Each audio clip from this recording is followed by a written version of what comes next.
Councillor Kelly's having a problem with the link. Anyone else? Did you hear of anyone else, Karen? Yeah, I just actually got off the phone with Edge Boyce, and his link is not functioning either. Donnie, are you able to resend links to people? I can send, I don't have the list on hand, but I can send you the invite link, and then if you could forward it along. Okay, yeah, I can do that. Send right now. Hi, Karen. I found the links. Just disregard my email. It's Carla. Okay, thank you, Carla. Glad to see you. That's good. Thank you. I can't get my video to work, but I'm here. I think the administrator's got all of our videos shut off, so you won't be able to turn it on until he allows us to. No loss. It's okay.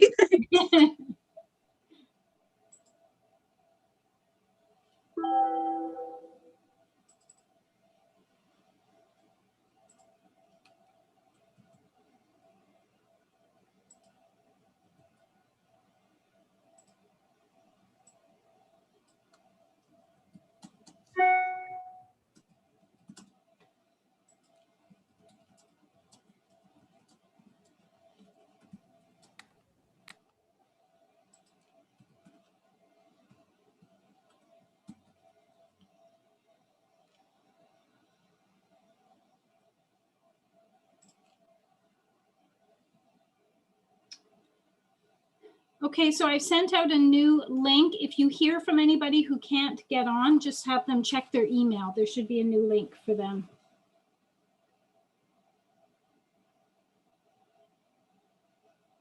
I think, Johnny, the only thing in using one link for everybody is their names will not come up individually. Is that correct? I'm under the impression that the link just opens the Zoom meeting and gives them the password, and they should be able to punch in their name from there. Oh, okay. All right.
So we're waiting for Councillor Kelly. Oh, there he's coming. And I hear there's Blair and Edge Boyce. We're waiting for him as well, I think.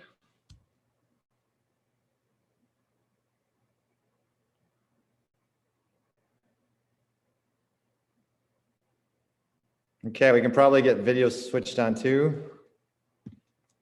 When you're ready.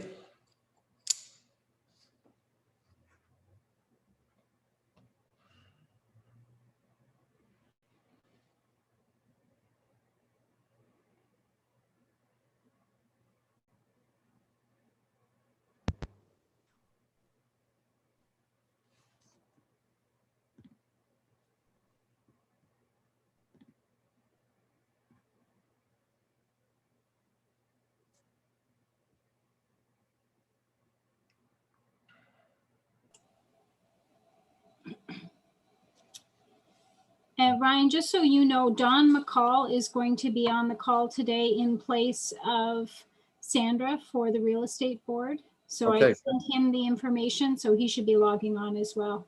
Yes, all right. Okay, can we get video switched on? We're live. There we go. Good now. Mr. Gamble. Thanks, All right. Don. Good morning, all.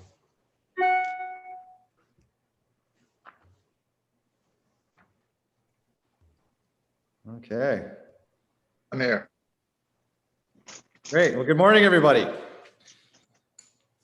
Good morning. Good morning. This is February 25th, 2021, and this is the EDDC committee. Just to ensure you're on the right channel. I see that we have quorum. Are we missing anyone in attendance, Karen? I believe we've got all the voting members in attendance. I believe that Ruth Estwick from the Home Builders is not able to attend today. Okay. And we will have new resource Don McCool from the Quinny from QDAR. I don't see him yet, but when he comes, we'll allow him in. Great. So attendance. So any disclosure of pecuniary interest today or general nature thereof? Anyone making any money today? Councillor Williams, I'll be declaring a conflict of interest on number 11, Quintilicious. Thank you. Okay, thank you very much. Anybody else? Seeing none. Minutes for February 4th, 2020, which were sent out. Can I get a motion to approve those minutes as presented? Councillor Kelly, a seconder. Mr. Boyce, any comments, errors, deletions from those minutes? Seeing none, all in favor? Going to practice. Put everyone's hands way up. Let's do it again. All in favor? There we go. Thank you very much. Carried. No correspondence today. Deputations. Mr. Labadie, Brad Labadie from the Center of Workforce Development. Go ahead, sir, when you're ready. Good morning, everyone. I hope you can hear me okay. I'm going to do a little presentation today on the Employer One survey with a bit of a caveat, and see it up on the first screen when I bring that up. The survey is still open, so we're still collecting data, but I wanted to give you a sort of a snapshot of where we're at with the survey and what we're seeing as far as trends.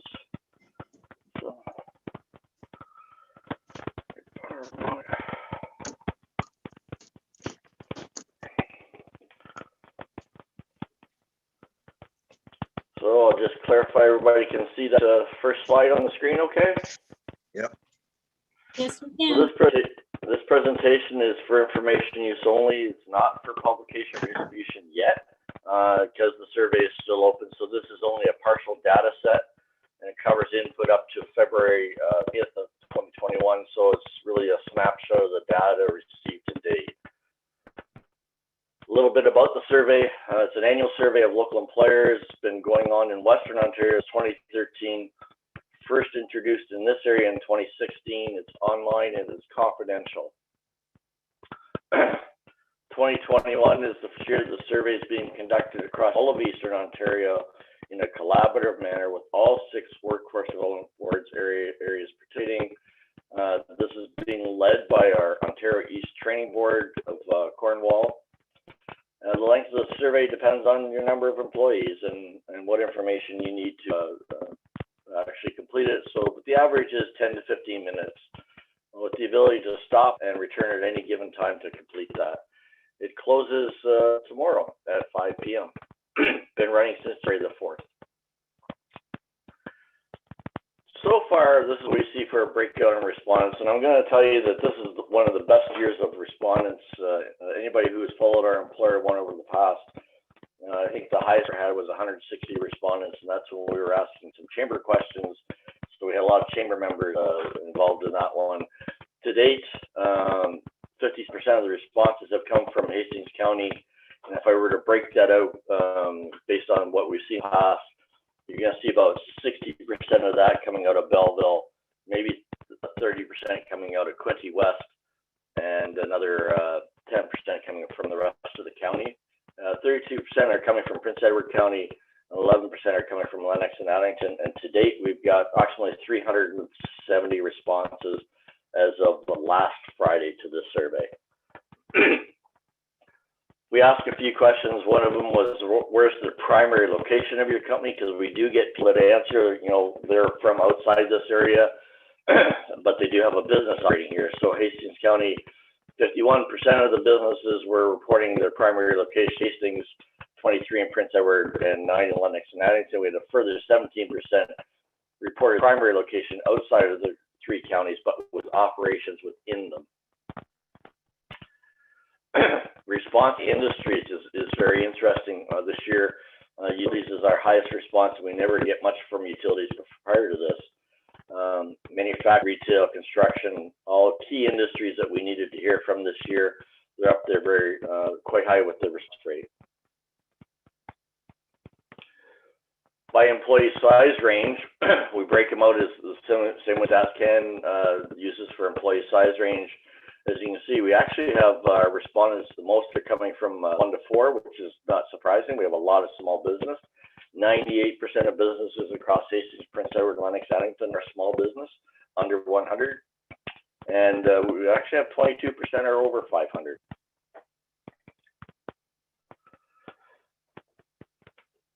Employees by work status. So the survey currently covers 12,749 employees across the 3 counties. So this chart sort of picks out what their status is that the employers have reported on in the survey. 77% of those employees are full-time, 11% part-time but full year, all year round.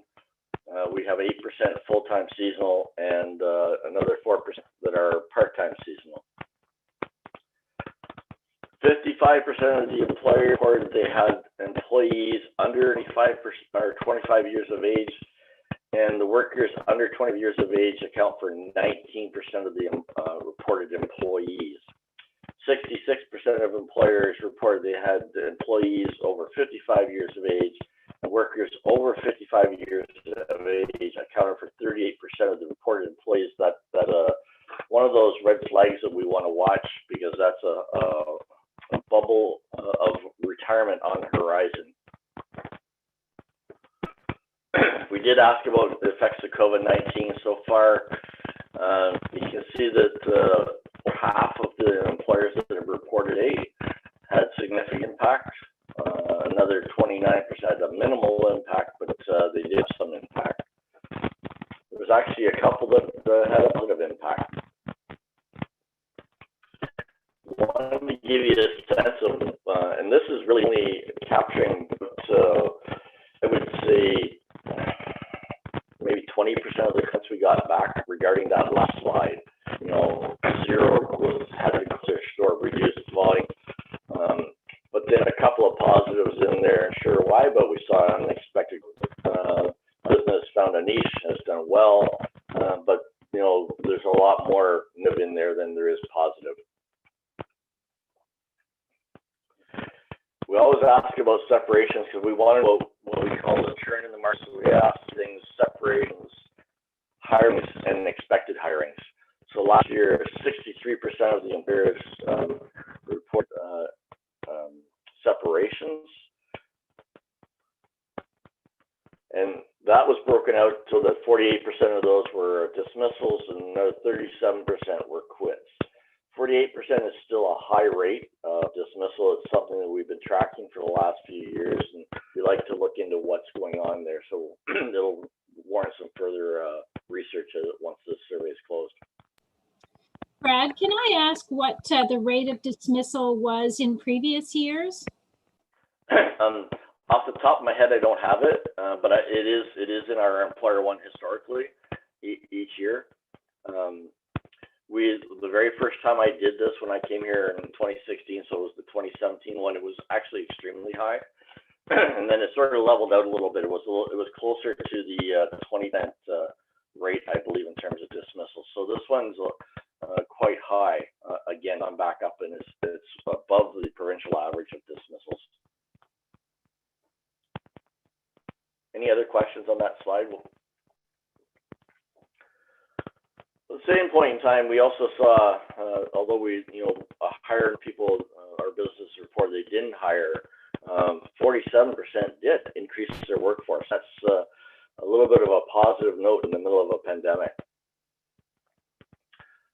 So what I wanted to show you here with this was what they reported in separations versus hirings. The red being separation, blue being hiring. It's interesting to see where we saw some significant hiring. Not something to see healthcare occupations far exceeded the separations. Interesting that we saw business finance and admin occupations with an extreme amount of hiring going on, and also occupations in Municipal Community Government Services. You're not going to see all the answers to all the questions. We do have some breakouts that will be in the final report, which will speak to what were the occupations that were involved in the separations, but also what were the occupations that were involved with hiring. Surprising, a lot of people have, this has been consistent every year, even having the larger number of respondents this year, it's probably about the same rate. We have a high rate of people, our businesses have difficulty in filling positions, and the top 4 categories were laborers, both skilled and unskilled. Those could be laborers within manufacturing or other areas such as construction, management positions, PSWs, and nurses. Why were they difficult to fill? Lack of applicants, that's been a bit of a lead every year. We see that applicants lack the work experience, lack interpersonal communication skills, or those soft skills. Those are the sort of the top areas.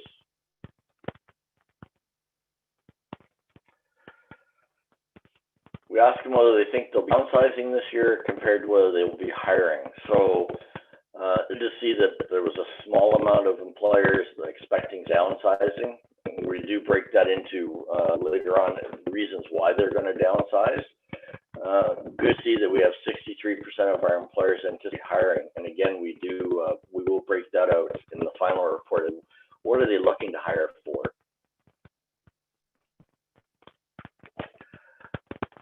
But this is the, just to give you a sort of a sample, these are the top 5 occupation categories we'll be looking to hire in. So business finance, it's interesting that goes back to we're large hiring already. Healthcare doesn't surprise me. There's a big push on for hiring PSWs. We also have another big push of nursing because there's a retirement bubbling right now.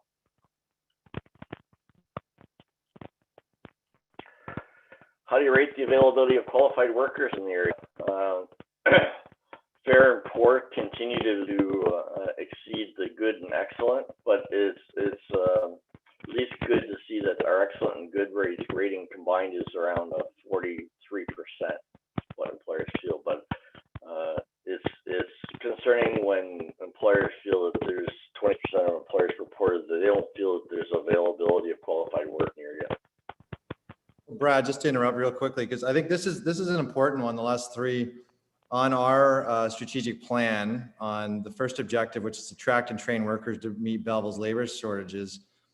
Are we saying that the top skills that we're identifying that we're missing is the slide before this one? Is that the one that we're missing when it becomes? Well, skill sets would be something totally different, and I believe we do ask some of the skill sets that employers see missing. It's not something I put into this presentation, but it's something that I should be able to garner out of the actual end of the survey. When you're looking at, I think what you're looking at a couple slides more though, is that's the skill sets that look at things like interpersonal communication skills being high on the list of why they're difficult to fill because the applicants lacked it. That's a skill set. Educational qualifications, that's a skill set. I apologize, that last one should say past work history, not walk history. Does that answer your question, right? Yeah, I think I'd see skill sets too as, sales would be and I see that in the bottom of the last slide. Yeah, well, when you're looking, so there's skill sets and there's occupations.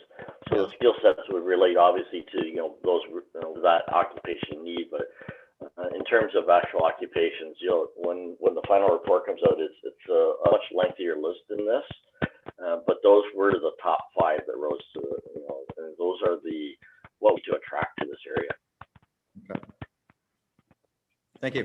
And that's my presentation. It's open for 2 more days.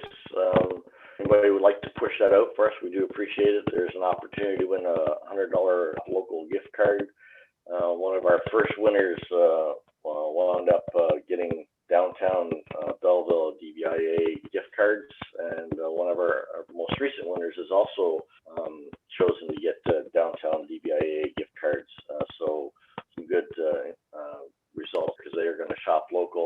That's a $100 gift card for each week. And then at the very end, from everybody that's completed a survey, we will do a draw for a $250 shop local gift card. And that's all I have. Sure. Great presentation. Any questions? Yeah. I think, I think that there's a lot of information I think that you're still getting together, and this is great. And like I said, I think this fits into our strategic plan to get this data. And part of that is mapping out what we need to if we're going to increase and train workers. And I know that Chris King is here. He can speak to what QEDC is also working on. Anyone, Chris, do you want to start first with anything to add on to that? Thank you, Mr. Chair. Brad, I did have a question for you. I think one of your earlier charts, you showed the breakdown by sector of who's responding. Can you pull that up? There's one that looked kind of off place with utilities, seemed to be one of the biggest sectors that was responding to that. And it doesn't kind of jive with kind of the breakdown that I've seen in terms of our industry sectors. Yeah, I think about 5. Yeah, that one there.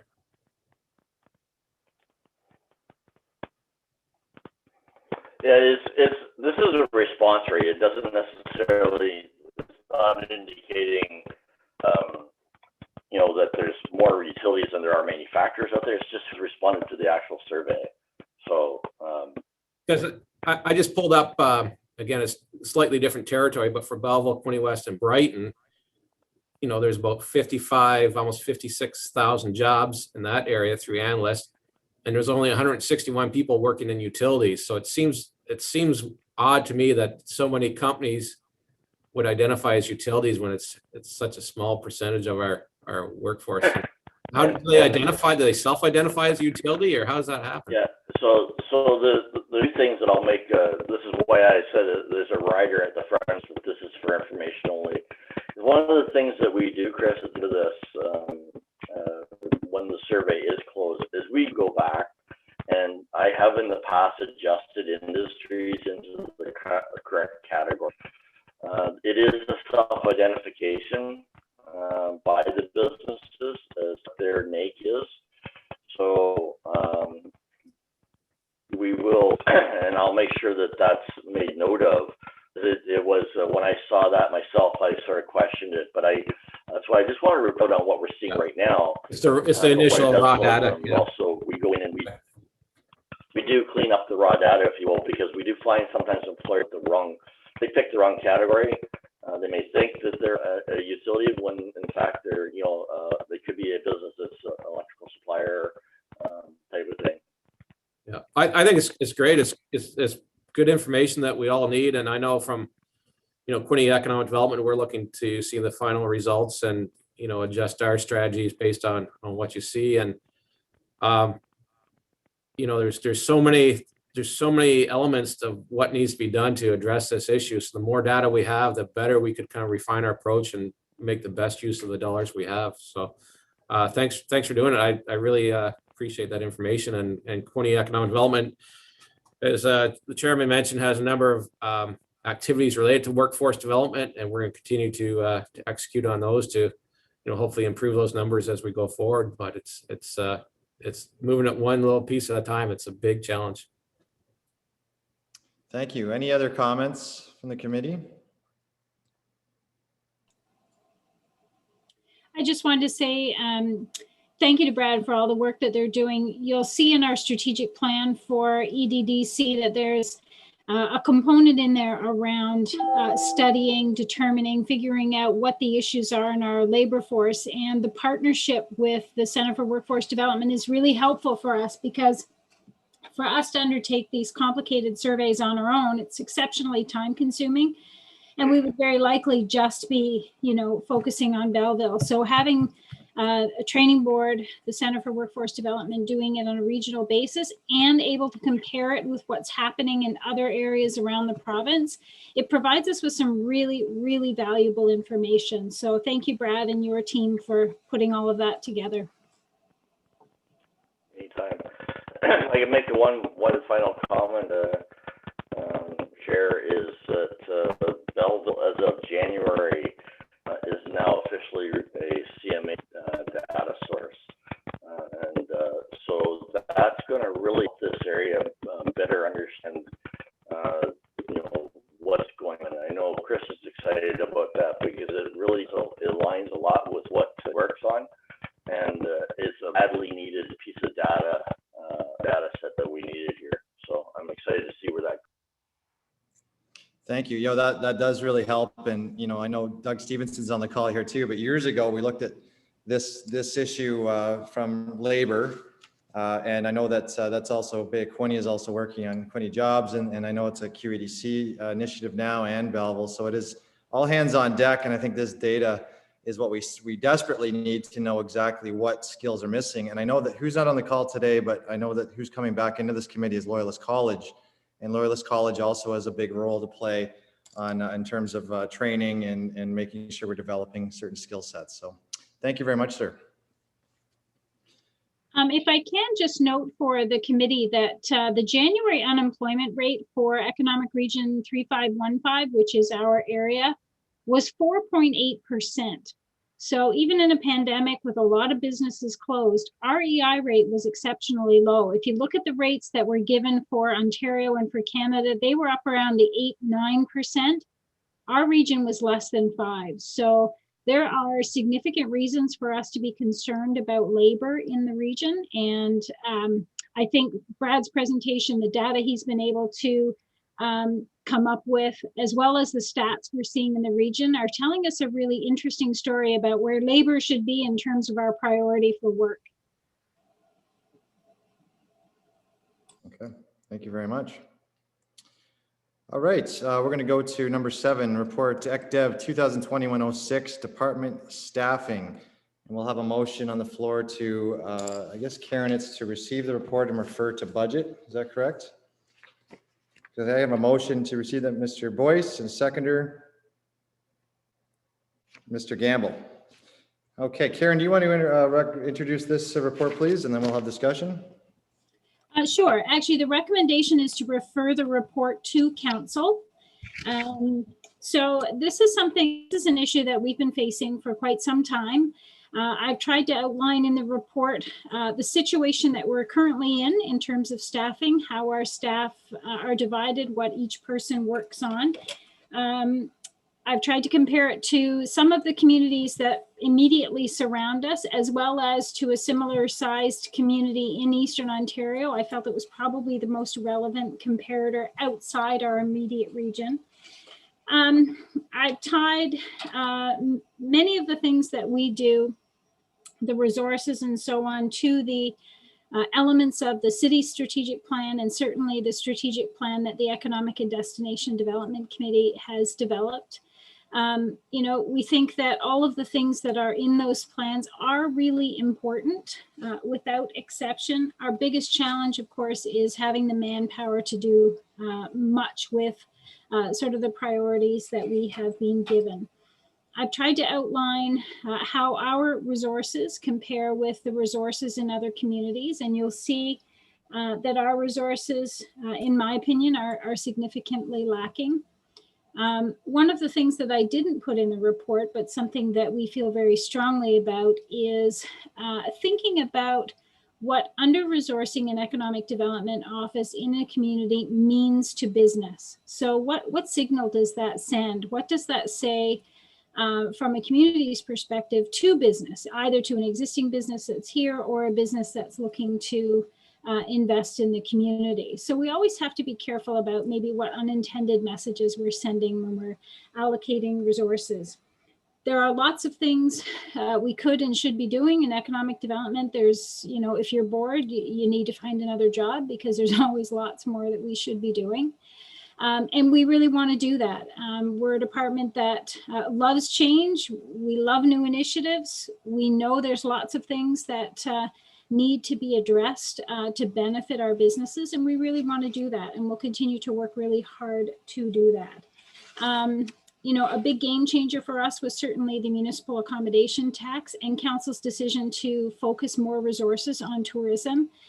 We had got the additional mandate, but not additional resources. So that's been a challenge for us. And we want to make sure that we're using those municipal accommodation funds as efficiently and effectively as possible. And it's, we can't focus on tourism without taking resources away from other sectors in the community. So, to really put it all into perspective, as a professional economic developer in the city, I feel it's my duty when I see an issue that's affecting our ability to provide good service. I feel it's my responsibility to bring that forward for discussion. And so that's what I hope the report has done for committee members. I hope it's provided the background information that you had hoped. But if there are questions, at the appropriate time, I'd be pleased to answer any questions anyone might have. Okay. Thank you, Karen, and a great report. Mr. Boyce, you made the motion. You want to talk on this one first? Or you're on mute, sir. Perhaps if someone else wants to talk first, if I making the motion, if I can talk last. You can do both if you'd like. Sure. I'll wait and listen to some of the responses first. All right, Mr. Councillor Kelly, go ahead, sir. Thank you through you, Mr. Chair. Thanks so much, Karen, for the report.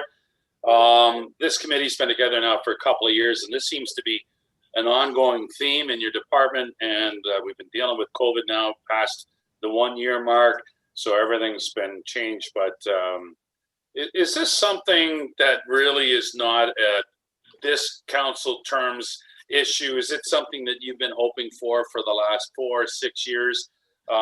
Because when I think of your job, I know you have a strong partnership with Bay Quinte Marketing, Doug and his team, where they're looking after events and whatnot. And you're more of some of the administration rollout. I know as a counselor myself, I was just thinking the other day that you have the job fair coming up, Winnalicious, next week. There's been a lot of activities you've been really continuing to push forward, pop-ups. Deadline is tomorrow, I believe. It does come down to bodies. How long have you been hoping to get somebody to join you in that department? Through the chair to Councillor Kelly. That's a really good question. It's been a long time. The current structure that we have came into place in 2004. So we've made it work for a very long time. I would say our request for additional staffing has probably been in the works, I'm going to say for 7 or 8 years. It's a tough request, I know, because no council wants to add staff if they don't have to. They don't want to increase the tax burden if they don't have to. But yes, we have been making the request. The request doesn't always get to council. I guess I want to be clear about that. Sometimes it does get stopped at the executive management level, but we have been requesting additional staff for quite some time. Sure, Mr. Kelly. Just to follow up for you, Mr. Chair. Well, you've been very patient, and we'll see how this plays out. But you mentioned 2004, and the last 7 and 8 years, you've continued to bring this conversation up. The city, let's take let's not include COVID, but the city is busier, more people here, more events. I think in the last 2 or 3 years, just the changes in your department, and plus you still deal a lot with people that want to come to the city and open up a business, hopefully bring lots of jobs. So I would think that some of your time is too thin on some areas that could get lost, and another body could make that particular, whether it's an event or something for the city, dot the I's and cross the T's a bit better. Is that fair? That's completely fair. Our biggest fear in our department is that we're not providing good service. More than anything, economic developers like to be able to respond. We like to be able to give our customers what they're asking for, what they need. I know personally, it keeps me up at night that our responses are not timely or as timely as we would like all the time. Things do fall through the cracks, which we hate, but we are doing our best. We know those additional resources, someone with the right skill set, with the right background can make sure that our level of service continues to be high and even higher than it is now. Okay, thank you. Anyone else on this? Councillor McCaw, then Mr. Stevenson. Thank you through you. Is Mr. Bove on the line?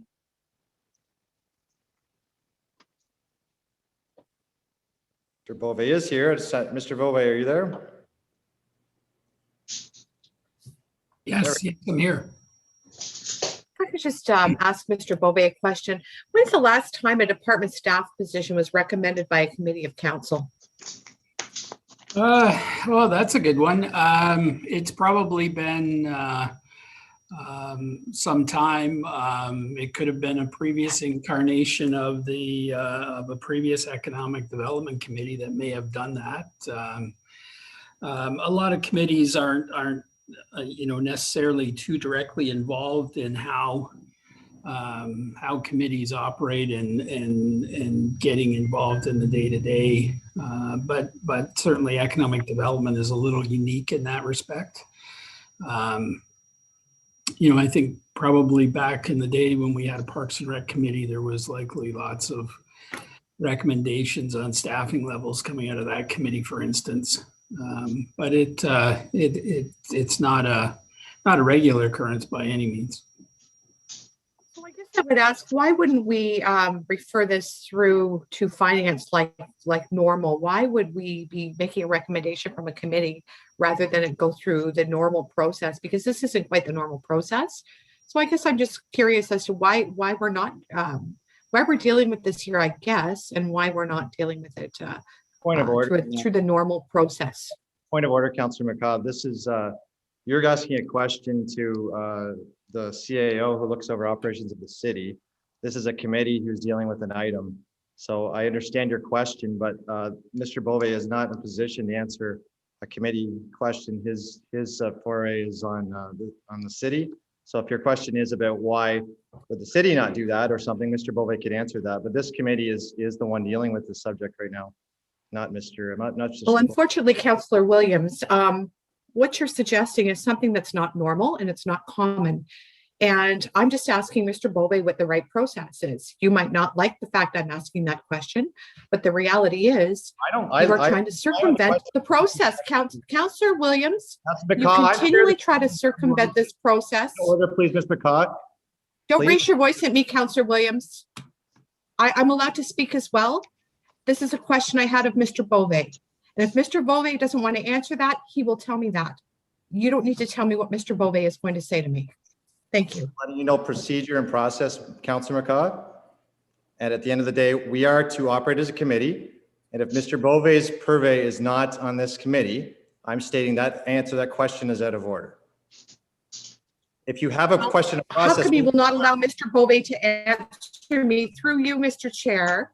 Why are you afraid for Mr. Bove to answer my question? That's what I'm asking you. It's a valid question. Why are you doing that? I'm asking you one more time to come to order. If you have a question on process, the clerk is in the room and he can answer that question for you.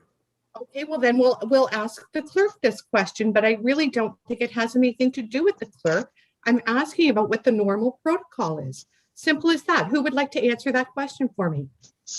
Okay. Mr. Clerk, if you could answer for Councillor McCaw, please. Mr. McDonald. Well, from a procedural matter, ultimately, as the council members on the committee are aware, the chair has discretion as far as rules of procedure and can make a decision as far as what is and what isn't in order, and the council member can ultimately challenge the ruling of the chair. As far as what the committee does and doesn't consider, I mean, again, it's discretion of the chair, and I think the chair has ruled on that at this point. Thank you. Councillor McCaw, do you have any further questions? Nope, because I still haven't gotten an answer. So, I guess there's no point in me even asking the question if I can't get an adequate answer. I'll speak to Mr. Bove after. Okay, that sounds fine. Anyone else with comments on this, please? Doug, Mr. Stevenson, and then Mr. Boyce. Through the chair to the committee, I know as a staff resource, it's not exactly my place to comment on these issues, but I can't let the opportunity go by without advocating for Karen and her team to get another position. Wow. The work coming out of this office already is unreal. To think of what's been done with this team, especially with this implementation of MAT dollars with such limited resources, and how much even they just support what our organization is trying to do in this collaborative approach to economic development, tourism, and resident attraction and jobs in the region.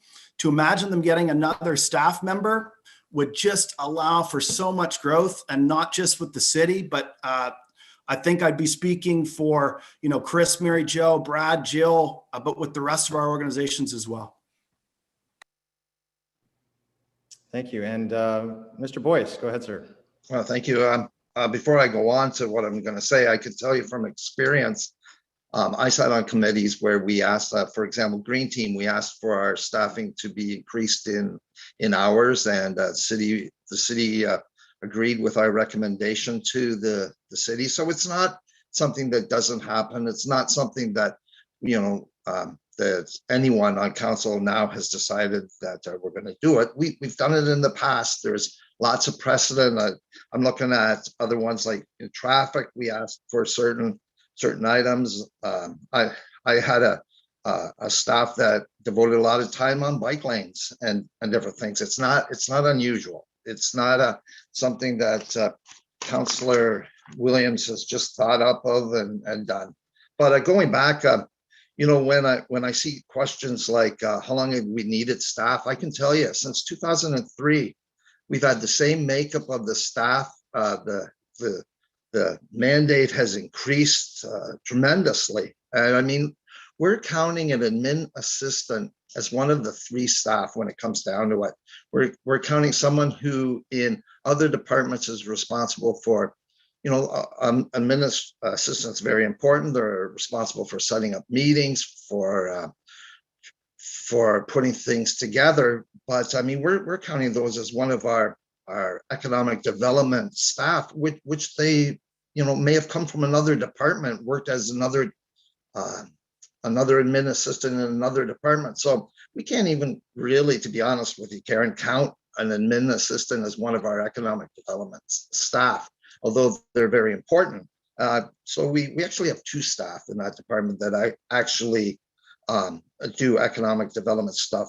And when we hear about, perhaps why we haven't heard as much about staff coming forward, it's generally council looks at the position and not the individual. But I can tell you, when you have an individual who works day and night at something and gets the job done equivalent of probably 1.5 people, you have to look at that fact. The work that Karen does, I've seen her personally at 7 o'clock and before at City Hall. She stayed well into the night. She doesn't even respond to or mention it in the what she does. She spends at least 5 or 6 hours in a week speaking individually to councillors. And I mean, that's probably 15% of additional things that she does.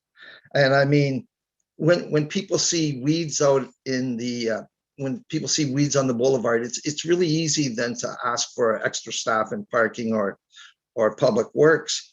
But I mean, what we don't see is the amount of time Karen spends. Everybody in the industrial park and all the industries know that they know Karen's number. And I mean, Karen is constantly on the phone with industries. She's the go-between between city council and the industrial park and a lot of others, the commercial developments too. But I mean, Karen plays a big role in this. And I mean, that she's not burnt out in the 15 years that I worked with her is tells me it's unbelievable. It's one of those things that's I tried for since these things came up. I tried to get extra staff. It's one of the regrets I've got on council that I didn't push it hard enough. I'm glad to see that there continues to be members on council that are realizing the importance. And all it takes is one industry that, and Karen alluded to it earlier, it just takes one industry to pull out because maybe she didn't answer that call because she was doing 100 other calls, and they feel that you know what, maybe Belleville doesn't want us. Maybe we move elsewhere. Maybe we move to Quinte West. Maybe we go elsewhere. It's that retention of the current industries that Karen is playing so hard and getting. It amazes me that there's opposition to the fact when one new staff is equal in our budget to 0.0005, but can mean so much if we lose one industry. I'm fully supportive of it, and I'd love to have a recorded vote on this. Okay, thank you, Mr. Boyce. Any other questions, comments? Mr. Gamble. Thank you. Just briefly to echo some of the others. So thank you, Manager Post, for this the detailed report. It paints a pretty clear picture of the demands on the apartment, including those new responsibilities with administration of the MAT. I mean, if our city is looking to grow and remain competitive and increase its tax base, we urgently need to address this shortage, I think, and bring this department up to a level which at least approaches that of our regional competitors. I enthusiastically recommend presenting this report to council for their consideration. I would also urge all three councillors around this table to lobby passionately at their next council meeting for this report. Thank you. Thank you, Mr. Gamble. Any more comments, questions? Mr. Boyce, would you like another comment as the motioner? No, I think that I've said enough on this for now.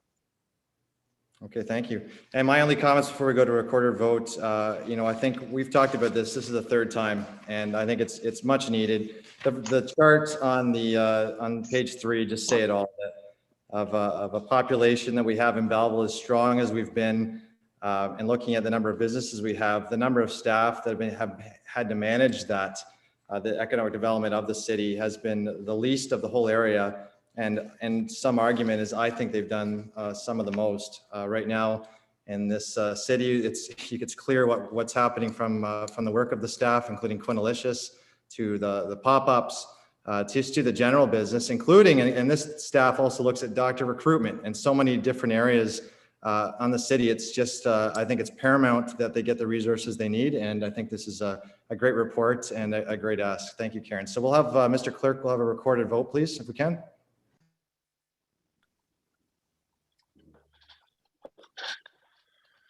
I have nine voting members, so if I miss someone, please don't hesitate to correct me. So as I call out your name, please unmute yourself and verbally say yes or no. Councillor Kelly? Yes to supporting the motion. Councillor McCaw? No to the process of the motion. Councillor Boyce, or sorry, Mr. Boyce. Yes. Blair Gamble, Yes. Stephanie Stickler, Yes to supporting it. Catherine Brown, I'd like to abstain because I don't support the process. Oh, abstention will go as a no. that's a no. That's fine. Carla Brennan, Yes, fully. Joe Raycroft, Yes. and Councillor Williams is the chair. Yes. Motion carries. Thank you very much. Okay. Next, we have Economic Development Activity Report. Ms. Post, please go ahead. Okay, so as at last meeting, we introduced our activity report, really provided to the committee for information, just to give you an idea of some of the priority projects that we're working on. Just a note that the one-line description doesn't always indicate the amount of work that goes into something. There are lots of things we haven't included on the list. But we think it's really important for the committee to get a good understanding of the things that we are spending our time on. So that's the purpose of the report. If I'd be pleased to talk offline if there are any questions. Okay, any questions on that? Okay, thank you, Karen. The EDC strategic plan report card. Now I know that, Karen, you can speak to that. I know that we don't have it today, but it is coming. But and I know that that's part of you doing a lot of work and your staff being busy. So I know that that's something that you're still bringing. Go ahead though, if you'd like to comment on that.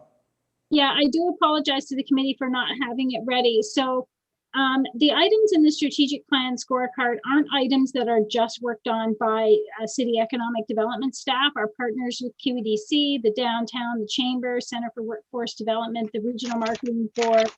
There's a lot of other partners that are working on some of those priorities, and they've been great to provide that comments on that scorecard back to me. I just haven't had a chance to go through them all and make sure they're all included on one report card. So I will be working on that later today, and I will make sure that's sent out to the committee after the meeting. Thank you. And I think, again, this is, yeah, once you have more help, this would be easier to do, but it is important just to score how we are doing in terms of what we've set for a strategic plan. And I know some of that was spoken about today with Brad, but continually the committee is just having a good idea, as well as staff, on our progress with all those items. But thank you. Okay, job fair update, March 10th, 2021. Okay, so the job fair that we typically have twice a year with the City of Quinte West is coming up on March 10th. We're doing things a little bit differently this time. So it is a virtual job fair using the Renewal platform, which is a platform that we used last time.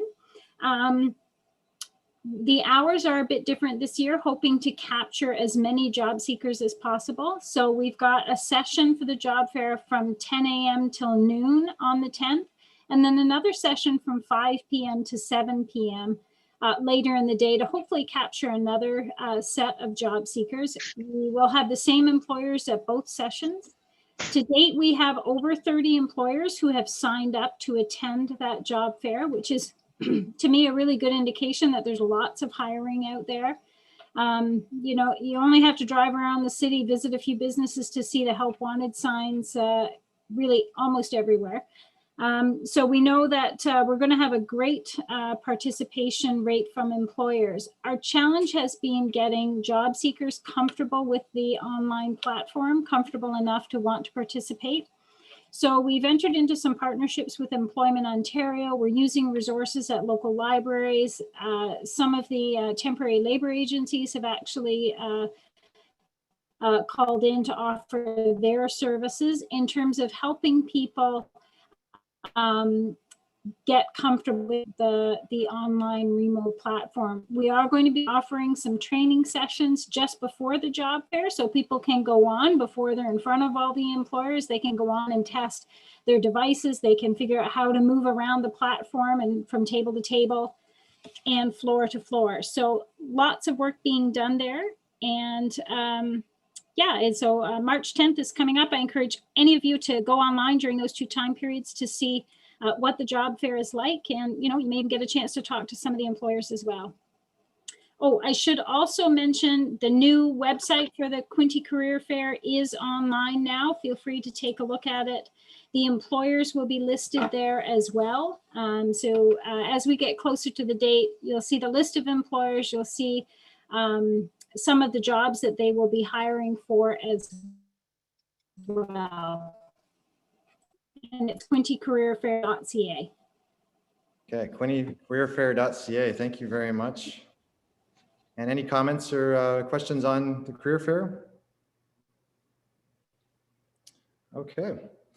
Quintilicious, I know Councillor McCaw has declared a conflict, so we'll remove her from the room if we can. Or if not, Councillor McCaw, you could just switch your video off, which I think you've done. Okay, Quintilicious, go ahead, Steph. Okay, thank you, Councillor Williams. So on Friday, quintilicious.ca was launched, and with that, we started pushing content through the social media pages. Luckily, because there was a Quintilicious regional event historically, we were able to capitalize on the existing audiences of the Facebook and Instagram pages. So each of those already had 1,000+ audience built.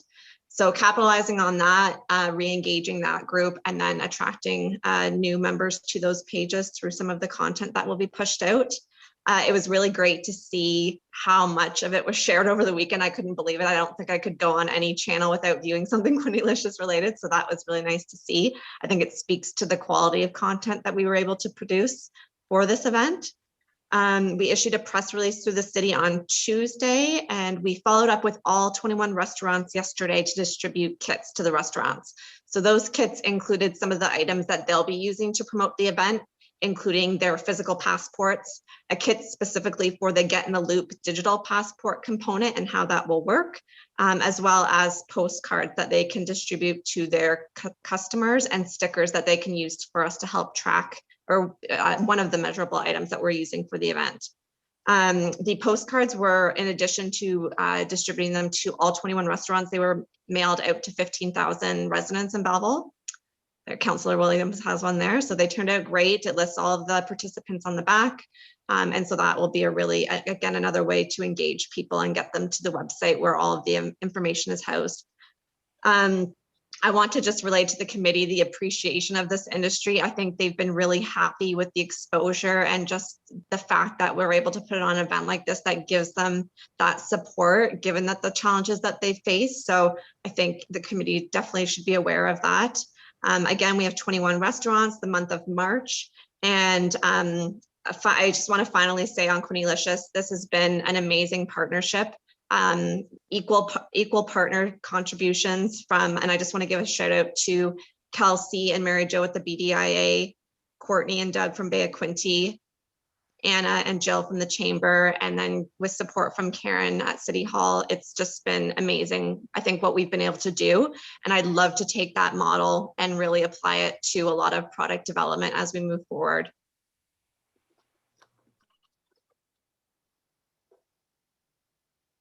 Fantastic, Biz Purchase. Any questions or comments on that at all? Mr. Stevenson, go ahead. Through the chair of the committee, sorry, I keep speaking out of term as a staff resource. I just want to celebrate what Alicia was just saying. She put together a crack team. Herself, Courtney from my team, Kelsey from the downtown, Anna from the Chamber, and this team of 4 has really built something special. And to Alicia's point, I mean, this is where the magic happens, right? Imagine if there's capacity within this partnership to deliver continuous product development opportunities like this. This team now has the process down. They've been through everything. They can skin it in the summer for something new, skin it in the fall. They can take the model and teach it to Quinte West. Like, it's just terrific what they've done. I love it. And I know Quintylicious is going to be a terrific event. And I'm so glad that you've taken it on. You're here. Any other comments, questions? Now, just to reiterate, staff, what a great job. Just to, to see this come through in the mail and just see bus stops you're driving around town. And the ads are going up, and like you said, the feedback from the industry. This was all was supposed to do, and when we prepared it and brought it forward, and just great job all around. So thank you very much for all your work, and go and enjoy Quintylicious all month of March. Okay, pop-ups in the Bay. Go ahead. Is that Alicia again? Yeah. So it's a quick update. So we pushed out the expression of interest process with our purchasing department. It was open for 2 weeks for the applications for potential vendors to apply. So that actually closed yesterday at 1 o'clock. And I was really impressed with the level of interest in this program. So we had 36 packages requested during that 2-week period. And as of 1 o'clock yesterday at the deadline, we received 16 submissions. So over the next week or so, we will be sitting down. I'm going to put together a team of 5 or 6 people to review the applications. There's a scoring process that was outlined in the EOI package. And then we'll be meeting as a group to determine how we want to go about selecting vendors for the 2021 season. In addition to that, we continue to meet bi-weekly, the department staff that's involved in pop-ups. So that's been really helpful just to keep communication flowing clearly.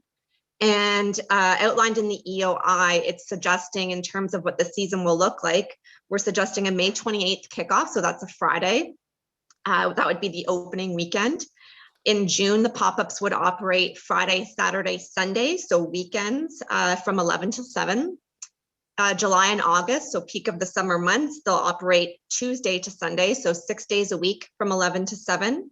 And in September, we would operate for the entire month of September until the 26th, again on weekends, so Friday to Sunday from 11 to 7. Those hours and that suggestion is based on feedback that we've received over the last 2 years, both from vendors and from public feedback through social media surveys that have been put out. I know in the past we've operated basically from opening to closing 7 days a week, 11 to 7. We found that during the off-peak months, June and September, weekend traffic was definitely significantly higher than the weekday traffic. So we want to try weekends only, but expanding it right until the end of September this time.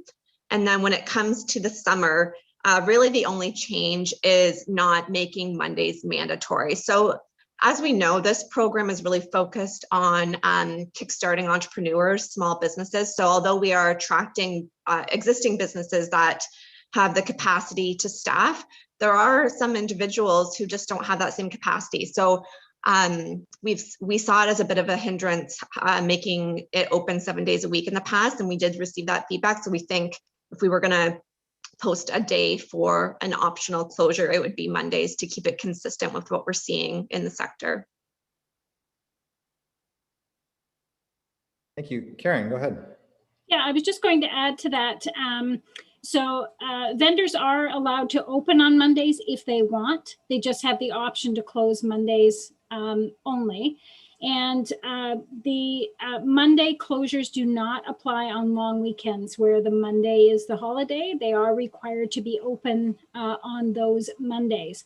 So we've tried to build in as much flexibility as we can for the vendors while still making sure that the customers going down to the pop-ups have a really clear message about when they are going to be open. So they have to be there from 11 until 7 each open day. And we'll make sure that we communicate really clearly to the public around when they can find their favorite vendors down at pop-ups. Great. Any other questions or comments? Okay, thank you. Sounds fantastic. Okay, update from partner organizations, and we'll start with the Chamber of Commerce today. Jill Raycroft, go ahead. Thank you, and through you, Ryan, the chair. I thought I would just, I'm sorry I missed last meeting. We were in the midst of doing a lunch and learn, but looks like you got a lot of work done.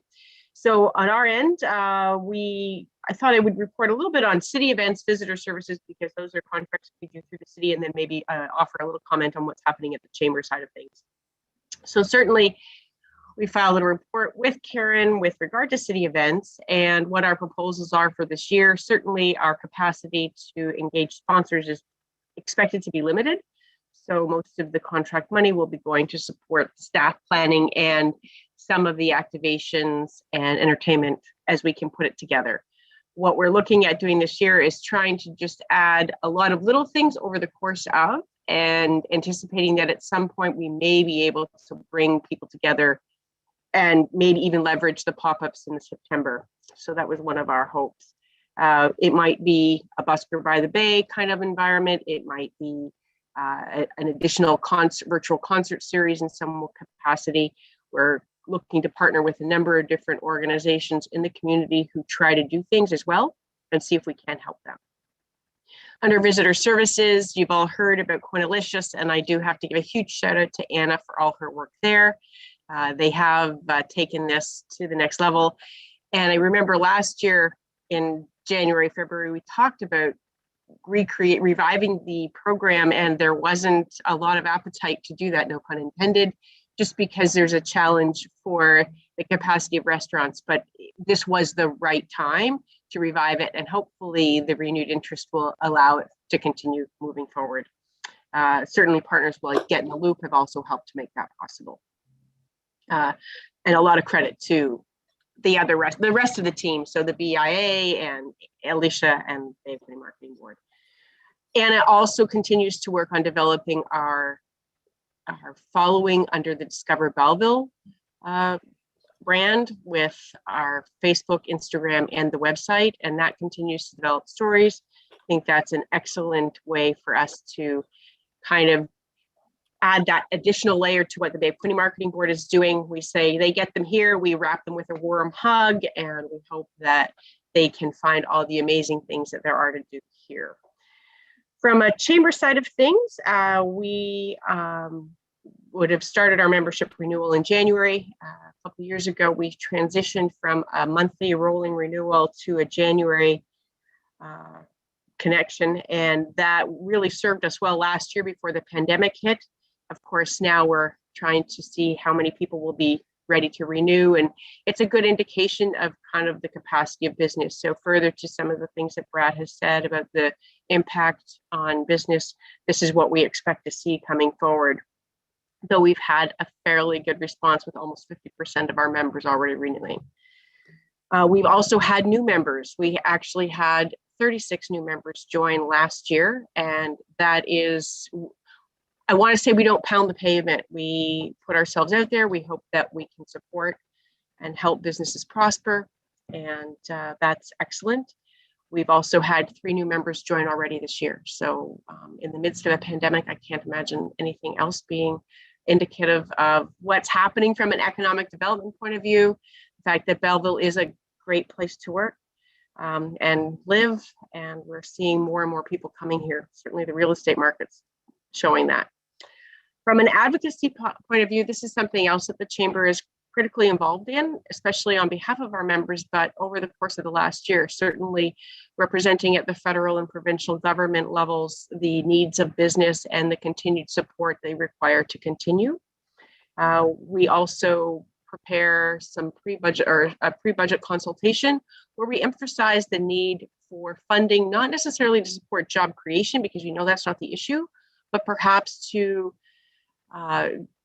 campaign youth and engage people into entry-level positions. That's where the money is needed. We need to see how we can get people into the workforce and stay there. We know that there's also a huge opportunity for people once they are into transition into better roles quickly because of the retirement factor. And we've also asked that transition funding might be made available. Right now, there's a lot of funding for new training, but it doesn't consider the organizational knowledge that departs when someone retires. And we're saying if there's an opportunity for there to be money there, that would be worthwhile. Certainly the Quinte Career Fair is an awesome idea. I just wanted to throw in a little bit of a plug. We have our President's Dinner coming up, and we are using the same platform. It's actually offered through a company out of Ottawa, so we want to, give a bit of a Canadian shout out there.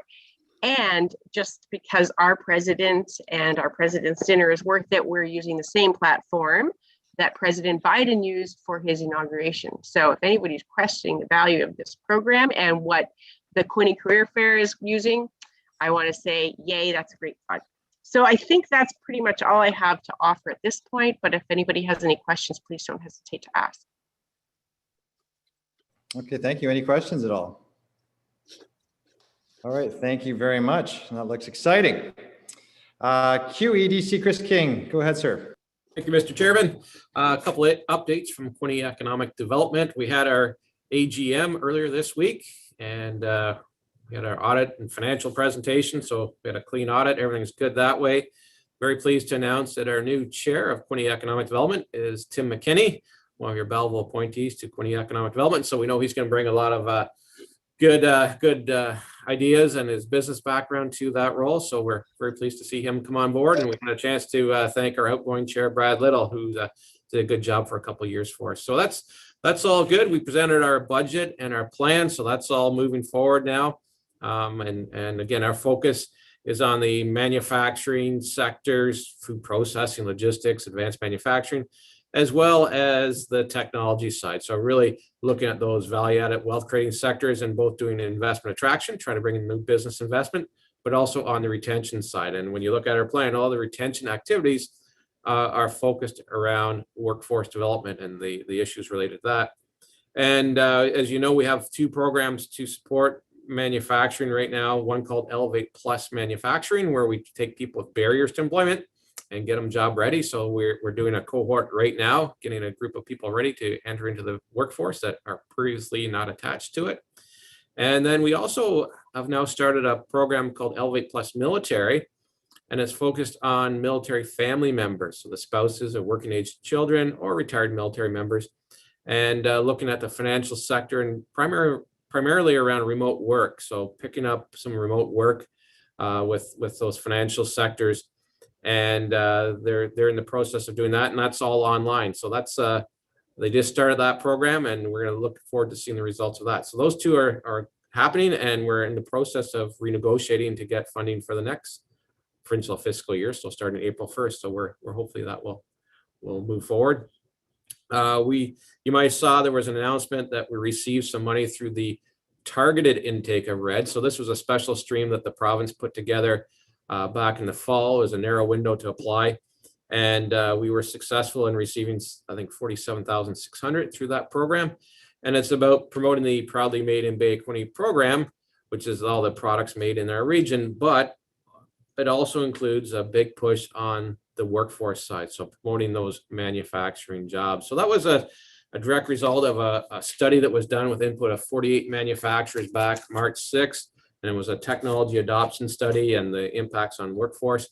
And so we implemented that, and that's moving forward. So there's a radio campaign, a lot of social media, digital advertising, and getting some good feedback from our manufacturers who are starting to fill some of those jobs as we continue to promote those openings. And there's a whole range from those entry-level positions that we've talked about right through to higher mid-level and higher skill level positions as well. And as Karen mentioned, drive through the Northeast Industrial Park and you'll see all the help wanted signs out there. We did a social media post on that, and I think that was one of the most active posts we had. Everyone was sharing that and looking at it, and it was tremendous how many people were kind of commenting on how many jobs are out there. So the word's starting to get out there. I just want to circle back to Elevate Plus. Part of that program, we also have dollars to train the incumbent workforce. So people already working in those manufacturers, we're able to provide free training to those manufacturers that want to upgrade their people. So it's not just about training people for new jobs. It's about upgrading the skills of people already in those positions so they can provide more value to their companies. So as companies apply and adopt new technology and innovation and automation and digitization, they require higher skill set within their employees. And we are able to provide 100% funding to upgrade those skills, and companies are taking good advantage of that as well. So that's all happening as we speak. And I'll remind you, coming up in just over a week, March 8th is International Women's Day. We're doing some featured articles on women in technology and women in manufacturing. And we're gonna have 2 articles or an article in each of those sectors. And it's interesting to note that the chair of the Quinte Manufacturing Association is Shandy Davis. So we have a strong woman leader there. And the chair of the Quinte Technology Association is Delilah Chartrand. So those 2 important organizations are women led. So great to see. And we're gonna talk about that in some upcoming articles. So Quinte Economic Development continues to do its role, be part of the ecosystem, and glad to partner with Belleville on initiatives. Karen and I are working, and our team are working on a number of investment inquiries. So inquiries in sectors like logistics and food processing and manufacturing, they're coming in. If we had more industrial buildings, I think we'd have a home for a lot more companies. But we're really pushing the industrial parks, and hopefully we'll turn some of those into successes. So lots of good things happening with Quinte Economic Development and those sectors that we're working in. There's growth, there's opportunities, and there's jobs. Thank you, Mr. Chairman. Good to see everyone again. Thank you, sir. Any questions or comments for Mr. King? Okay, thank you very much. We have Don McCool today from QDAR. Welcome, Don. And go ahead, sir. Thank you very much. Thank you very much there, Mr. Chair. Like to thank everyone for having us here. The real estate market, I'm sure everybody's aware, has been taken off in the area. There's been record sales, price increases have been going up, multiple offers. if anybody is selling their home, they're really liking this market. If you're trying to buy, it's probably not your favorite time. Especially first-time home buyers are having significant problems getting into the market with the prices going up the way they have. Both locally and with our the Ontario Real Estate Association and the Canadian Real Estate Association have been lobbying the provincial and federal governments to do some things to try and help out first-time home buyers, especially things like increasing the amount they can take out of RRSPs for first-time buy, or increasing the free level of land transfer tax, so the price before they have to start paying. The biggest issue is just lack of inventory. Lack of inventory over the last 8-9 months has been at record lows, and the number of sales have outpaced almost every month the number of new listings. So this that trend of decreasing in homes for sale has just been it's continued every month basically. Not sure. Obviously, we can't predict what's going to happen in the future, but it's we'll see what the next few months comes along with how if things improve. But a spring market is normally we're right on the cusp of it here, so it's I guess we'll see what happens. Okay, thank you, sir. And yeah, it's been very hot, and yeah, people can't seem to hold on to a home if they're trying to sell. It goes pretty quick, right? Any questions? Yes, it does. Yeah. Any questions at all for Don? Okay, thank you very much, sir, and welcome. Thank okay, you. Mary Jo Courier, go ahead, Ms. Courier. PDIA. Hello, everybody. A couple of things that I wanted to highlight. We just finished the Lantern Festival that we did with in collaboration with QAC and a guy named Jeff along the Moira River, and it was very, very popular with media. So we have some. It was a bit of a learning curve, so we've got some work to do. But I think that next year that could be a staple of our Savor the Chill season. With a little bit of pivoting on some of the things that we did. We've got DocFest coming up in March, and Quinalicious obviously is running. You've already heard about that.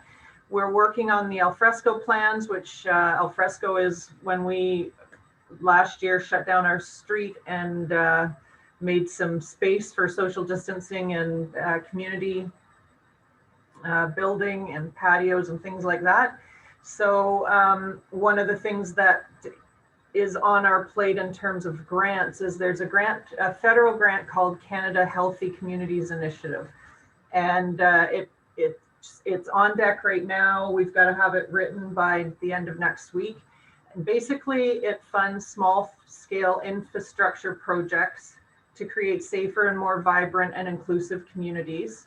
And it also supports creation and adaptation of public spaces and programming and services for public spaces to respond to ongoing needs arising from COVID-19 over the next 2 years. And there's up to $250,000 available. Well, there's a lot more, there's millions of dollars, but we can capture up to 250. So we've sort of thrown together a very quick workshop this Sunday. And if there's anybody on this call that is interested in participating in that, I'll put the link in the chat. I've got 21 people signed up right now. We have room for 25. I could probably push it to 30. It's being facilitated by a local facilitator, Janine Hallowell, I think is how you say her last name. And she is the owner of People Minded Business, which deal with globally with a lot of organizations to help sort of ignite ideas. So the 3 pillars of healthy communities are safe and vibrant public spaces. So that's where the downtown comes in terms of Alfresco. But it also, we've also hooked up with Alicia and Karen on this, and Doug and Jill, because there's starting to be a triangle of tourism that is organically happening between the 2 marinas down Myers Pier and Crates Marine, plus the downtown district, and then the third pillar being Zwick's Park and the pop-ups. So we've teamed up with them and we're looking at ways for improved mobility options, because that's one of the ways, that's one of the things that's covered by the grant. So picture additional bike lanes or temporary bike lanes for the summer that we can try out to see if they work. Part of the program is allowing us to temporarily try things and then look at permanently putting structures in place in the future.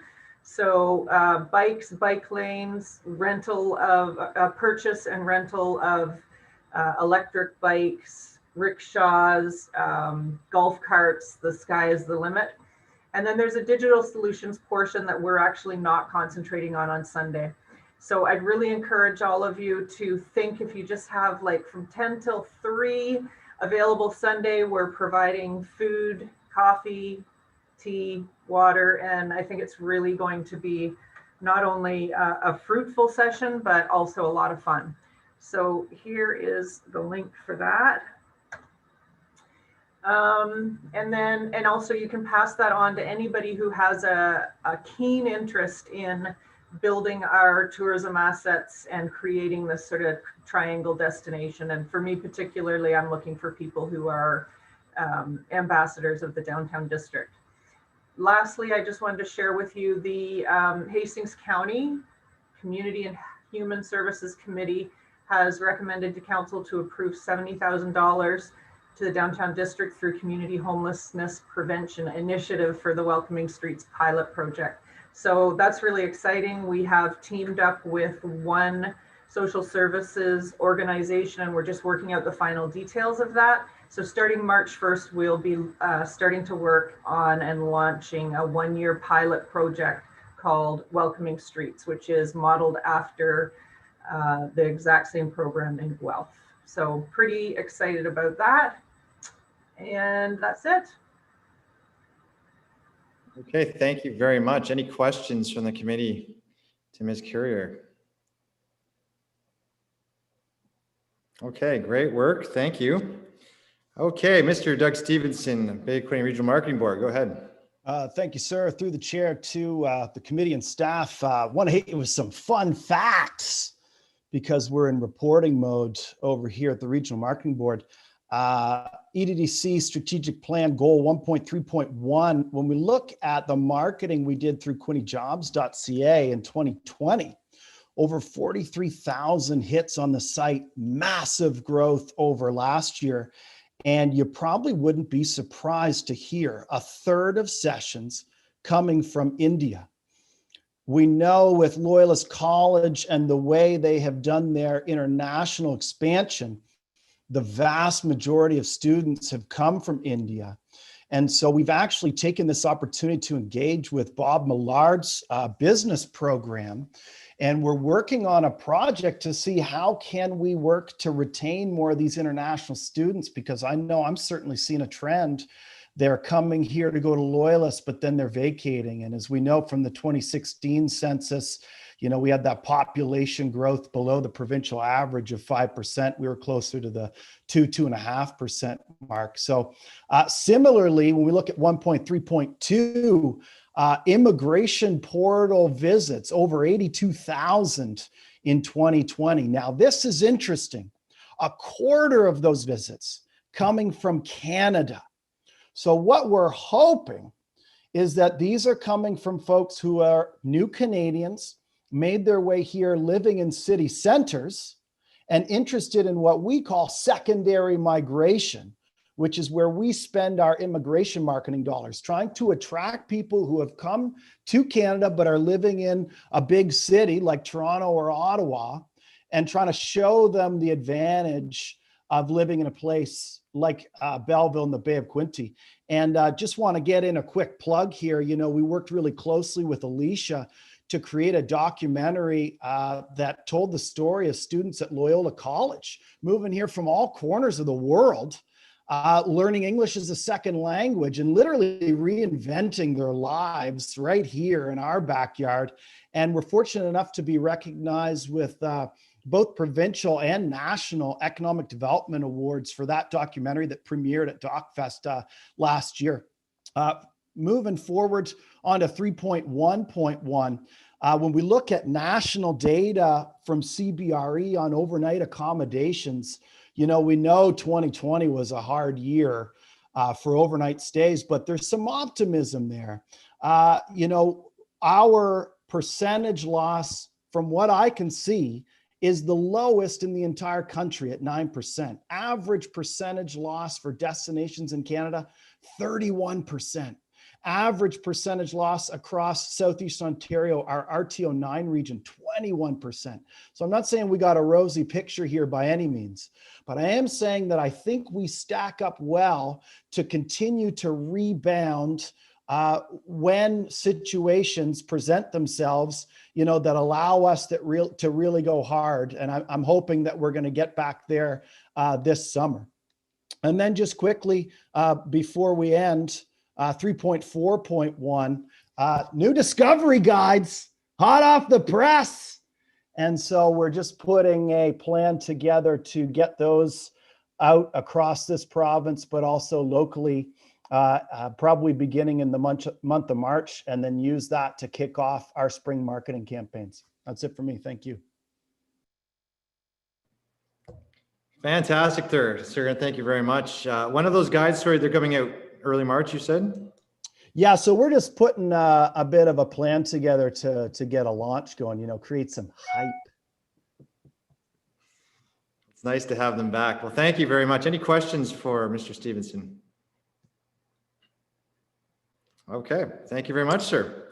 And Mr. Labadie, go ahead, sir. Well, I haven't said enough today already. I'll be very, very brief. A couple of key things that we have on the go. One is we are in the midst of writing the final update to the local labor market plan that went out in 2018.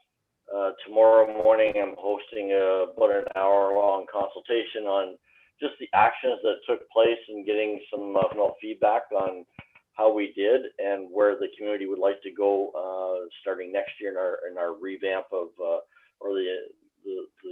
shouldn't say revamp, but the writing of a new 3-year strategic local labor market plan.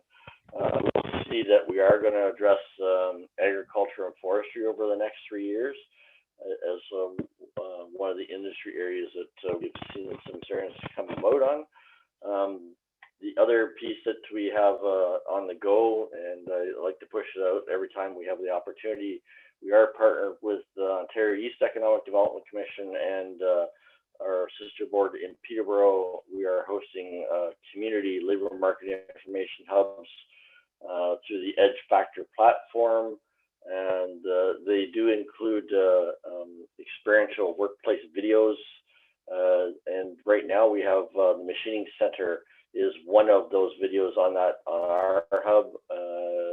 And we have 2 more coming that are in production right now. One of them being Pierce Mahomes is talking about the occupations within the construction industry locally, and then we have Body and Mind speaking to the path of RMTs and the need there. We do have a hospitality tourism video being shot in March, and there'll be more to come on that one later. So we're excited, and we've just received word we'll probably be extended for 1 more year on this hub, which means 4 more local videos being shot here on involving businesses. So a little bit excited about that. I will put a link to that hub in the chat for anybody, and that's about all I have unless somebody has questions. Okay, thank you, sir. Any questions at all? Okay, great work. Very great. Quinte Arts Council, unfortunately, is not here today, or QBHPA. Karen has just let me know she's sending an email to the group on a report from Quinte Home Builders. Okay, new business. Councillor Kelly, go ahead, sir. Yeah, thanks. Thank you. Through you, Mr. Chair. Just wanted to bring to the committee that Chair Williams, Councillor Williams, and I recently met downtown. We were across from City Hall at the parking lot there, and also at the Market Square, just looking around, thinking of an idea. And I don't know where we go with this next, Councillor, but Mr. Chair, but maybe Karen and her staff could do some work. What Councillor Williams and I were hoping to do was have a holiday season kind of European magical pop-up markets downtown, anywhere from about 10 to 20. And it would begin on November the 19th and go until December the 19th, open Thursday, Friday, and Saturday. And Councillor Williams and I went through some websites, and there's always music, entertainment, food at these markets in Europe, particularly Germany, Italy, and France. And I think we could certainly do that here in Belleville. And I don't know where we're going next with this, Councillor Williams. Do we go to Karen and see if this is possible, what kind of expense it would be to the city? Because I think it would be very magical and a nice tie-in with all the good things.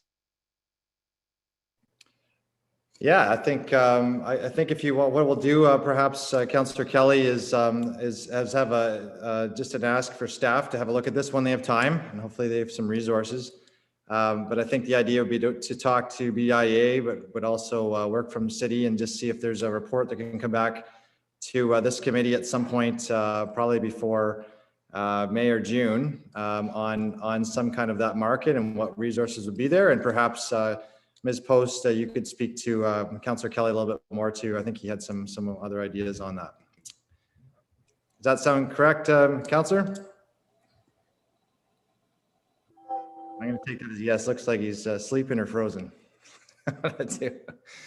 Okay. Ms. Carrier, go ahead, sir. Ma'am, sorry. I haven't been called sir since.